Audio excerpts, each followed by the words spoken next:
Look, in the most recent weeks, whether it's here on YouTube or my exclusive WhatsApp group chat with my clients, I have been making note of the glut of inventory that exists in downtown Toronto. You know, 80% of what's for sale in downtown is quite frankly either okay or, to be honest with you, junk inventory. As a result, things have not been moving, but this got me to thinking. Undoubtedly, there are a lot of motivated / distressed sales in downtown. And as a Toronto real estate agent who actively works within the Toronto condo market, I know the best ways to find and pinpoint those motivated distressed sales. So I thought let's precisely do that for today's video. That's right, because in today's video, we're gonna go through motivated / distressed sales within the downtown Toronto condo market, go through the listings and not just look at what is distressed or motivated, but tell you how you can find those, and in between the listings, break down the buildings, break down the areas, and give you all different types of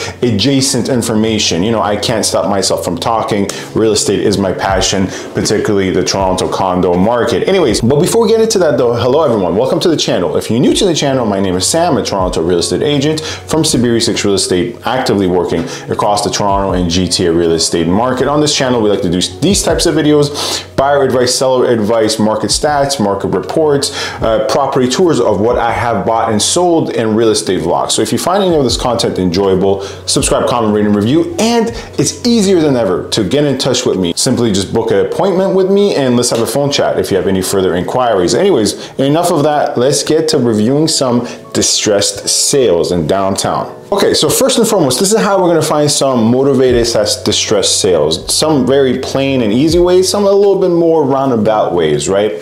So for instance, right, we're looking at condos. We're gonna take a look at condos available for sale.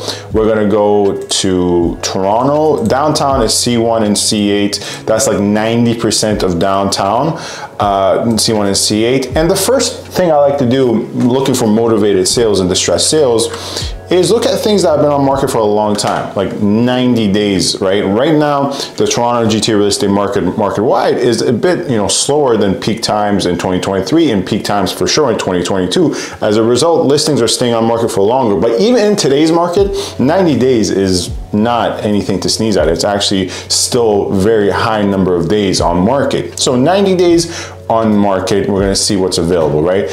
And list price, let's put minimum list price for $100,000 to avoid any parking spots for sales, because parking spots take like 4 to 6 months to move anyways. Off the bat, we actually, managed to not avoid some parking spots. There's 197 Yonge Street parking spot for sale for $115,000, and another one here at $120,000. Those will take a long time to move. But off the bat, we have a list here, right? And I can tell you just at a brief glance, because I've worked so much within downtown Toronto. I list all the bad Toronto condo buildings, all the good Toronto buildings, all the mediocre ones. I can tell you I'm not surprised by some of the buildings on this list. For example, right, if I had to point to one that I'm not surprised is on this list, is something like 14 York, which is pretty obvious. Even if you're not a connoisseur such as I am, 14 York is a bad building. And I feel bad for the clients I have in that building, by the way. Not clients I actually purchased for, but clients who came to me after they purchased in that building. Very nice people. But nonetheless, 14 York, I'm not surprised by any means, right? So now we have the whole entire list, right? I had to send it to myself because I don't want you guys to see the seller's name. That would be unethical. Nonetheless, we have the whole list. Now, of course, purely going based on days on market is not a good way, because you have units here, for instance, for sale for $34 million. $34 million units are not gonna move in less than 120 days, most times. Nonetheless, we have all these listings. And like, for instance, the first unit on this list that, have been on market for 90 days, this has been on market for 310 days, is 395 Bloor Unit 4308. Now, I'll tell you why this has been on market in a sec, but at first glance, the unit it's a studio for $468, not bad. In fact, pretty good. Studios in downtown, $468 is like the middleweight option. A good view, 43rd floor, 420 square feet, so more than $1,000 per square foot. But I have no doubt in my mind this is a motivated distressed sale, because 300 days on market, they're trying to offload this for sure, unless, you know, 1 in 10 possibility there is some shady thing happening. Most likely they're trying to offload this and they can't. Why is it a distressed? And when we talk about distressed sales, you have to understand, oftentimes if you are an opportunist out there trying to take advantage of this and that, motivated sellers, there's a reason in the first place it's distressed, right? So you have to avoid the listings that are distressed that will get you into that same trap. When you're trying to sell them, you're gonna have a hard time too, right? You gotta find those ones that are hidden gems in the debris. Nonetheless, this one, for instance, 395 Bloor, is probably distressed because it's overpriced. Number two, it is by Gupta Group. Gupta Group, which I have gotten in trouble in the past talking about their buildings. So let me speak in a very roundabout way and say that, in my opinion, Gupta Group, hypothetically, you know, in an alternative universe, not in this universe, Gupta Group is an awful builder. In an alternative universe, not in this one, right? And their buildings in this alternate universe, if they were to build buildings in downtown, are some of the worst buildings in downtown. Once again, not in this real reality we have, but in this alternate universe, that they're really bad and they make really bad stuff. So I'm not surprised that, you know, this has been on market for a long time. Even the next example, like 543 Richmond Street, by a great builder, right? Or, you know, good builder that has some great stuff, has some okay stuff, you know, has been on market for now 152 days. And this is another way buyers right now can find distressed sales, is looking at assignments. This is a assignment opportunity, as you guys can see by Pemberton, right? Buildings like 543 Richmond, like the Nobu condos, like 28 Whitmer, a lot of buildings right now occupying and closing in downtown in the assignment phase are having an influx of inventory because all the pre-construction buyers who are bought in 2020 and 2019 at ridiculously high per square foot prices without the intention of closing, or closing in a high interest rate environment, have no choice but to assign it or put it on market to flip it right now to minimize their losses in a lot of cases. So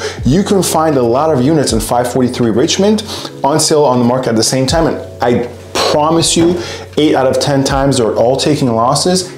And there's a good opportunity, if you actually like the floor plan, you can want to bet on the builder, you like the area, to take advantage of these opportunities. So assignment sales right now are also very much so distressed. By the way, if you want to hear me talk more about pre-construction condos and the pre-con condo sector, assignment sales, pre-construction projects coming up, and market trends with regards to the pre-construction sector, go subscribe to my second channel. It's a new channel. We're trying to grow it. It's where I only talk about pre-cons, development news, assignment news, pre-construction news. So go subscribe to the Toronto Pre-Con Connoisseur. That's where you'll find me talking about the pre-construction market. Anyways, let's stop with the self-promotion for the time being, of course, and get back to looking at distressed sales. Now, the most surefire way to find motivated and distressed sale is not some magical trick. Is just simply searching the words motivated seller. And once again, to be very fair, 9 times out of 10, motivated is equivalent to desperate. That's why you'll never see me, when I'm representing the seller, put motivated in my listing. We'll never do that because you're losing leverage. There's other ways to really make sure you sell someone's property because they are motivated without actually putting motivated in the description. Nonetheless, we're gonna simply just search based upon the words motivated in the listing description. How do we do that? Well, very simple.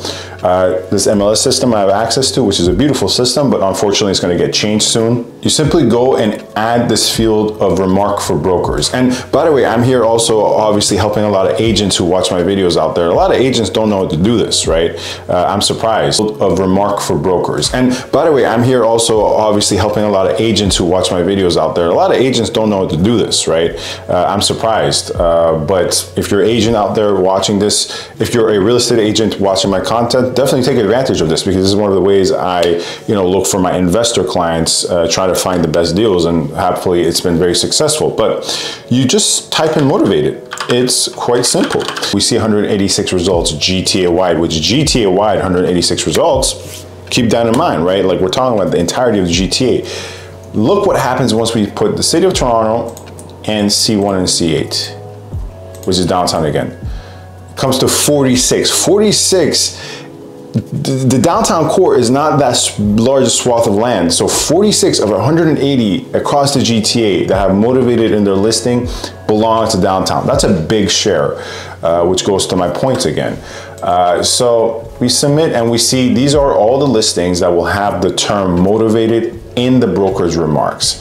Anything from $478,000 and 115 Blue Jays Way, which by the way, 115 Blue Jays Way, if you want to hear more about that condo building, check out my video of downtown Toronto condo buildings to avoid. So I'll just leave that at there. Not surprised it's motivated in that building. Nonetheless, we have everything from here to the highest price point we have is 2.7 million in 28 Freeland. Probably not a bad building, probably not a bad unit, probably beautiful 3+1. It's just motivated for different reasons, as you know, probably financial pressure, right?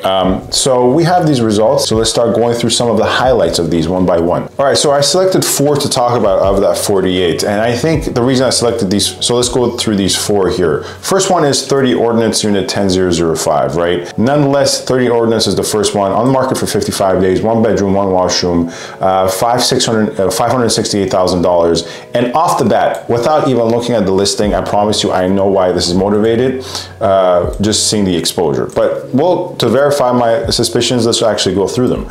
So we have the 30 Ordinance, and you know, just to give you brief thoughts about the 30 and 50 Ordinance, 30 and 50 Ordinance for Liberty Village buildings are decent.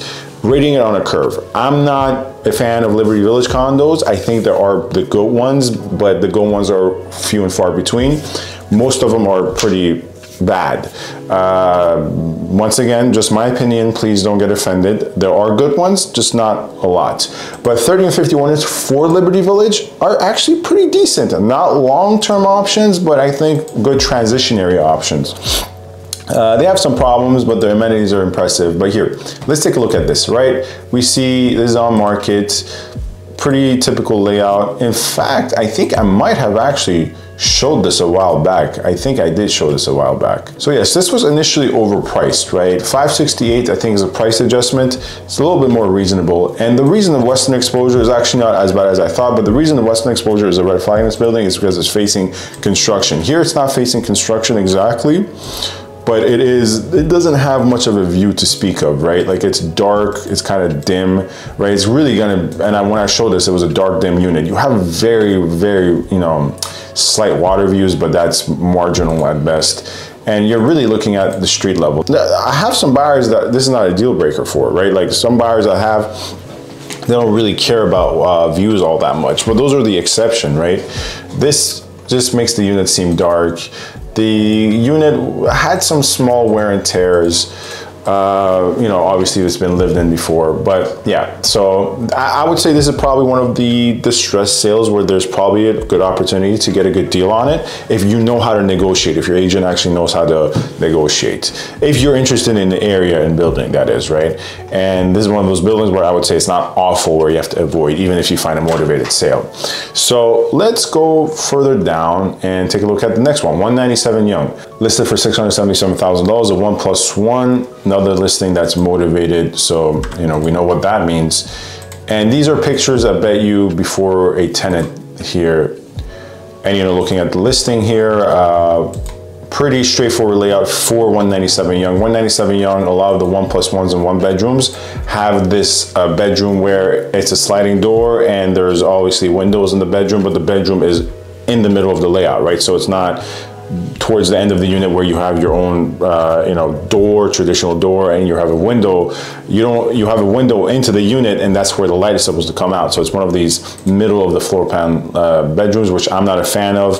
There are cases where I've seen them done well, actually in King West and Queen West buildings, like loft style buildings, but not in these cases. You see it's facing some sort of construction here. Makes it awkward, you know, I mean, it's not staged well. Part of the reason these are motivated sales is because, and I'm not one to crap on agents, right? I think it's very, very bottom of the barrel. Like if your real estate content is purely crapping on real estate agents, you have no creativity whatsoever. But frankly, if we're gonna be honest, like, this is not the way you market a motivated seller. Like, you put your all, if someone has to list their property to sell it and they have to sell it, you put additional effort, you get it staged, you get it marketed, right? That's at least what I do for my seller clients. And yeah, I mean, but the main reason this is probably motivated and it's been on market for a long time is because it's just overpriced.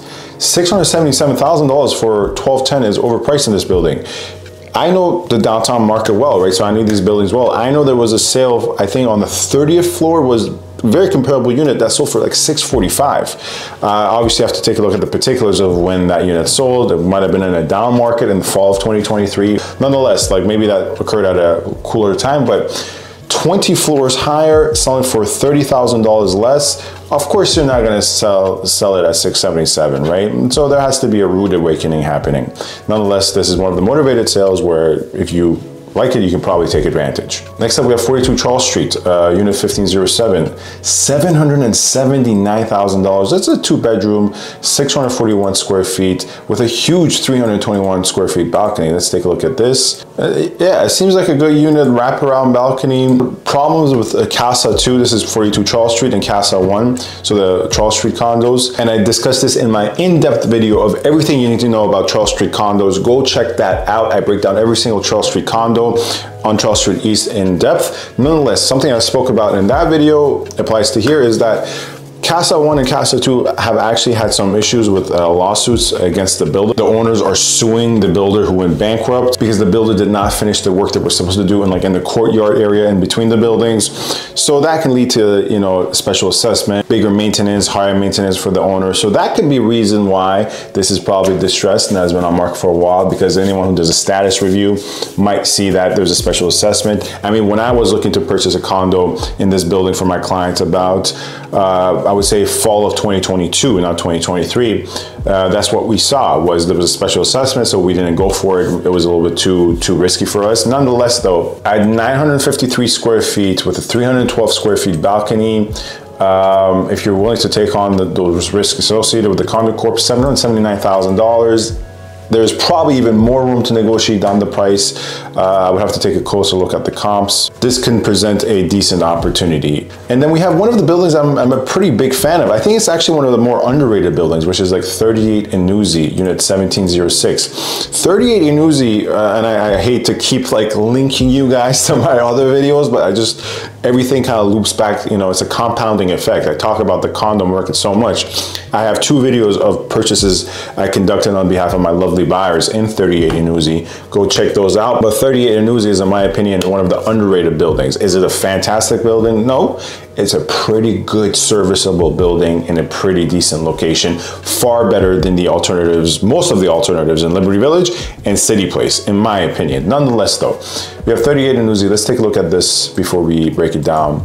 Another motivated sale, clearly states in the listing description, motivated seller. Seems a bit on the awkward side at first glance. Yeah, it is a bit awkward. I mean, it has the space, but the layout is a bit tight. They could have laid this out way better. It's a corner unit, right? That's the plus. You have another big balcony as well. And facing the highway here. Noise will travel, not that much though. 38 Inuzi is decent about noise cancellation and soundproofing, and 2 bedrooms. And you know, you never know. I mean, this is tenanted, right? So it could be a tenant problem as well. Sometimes there's problem tenants that don't allow showings, that are very complicated, that if you're an end user looking to buy for yourself, well, you don't know if they're gonna squat on the unit or not, right?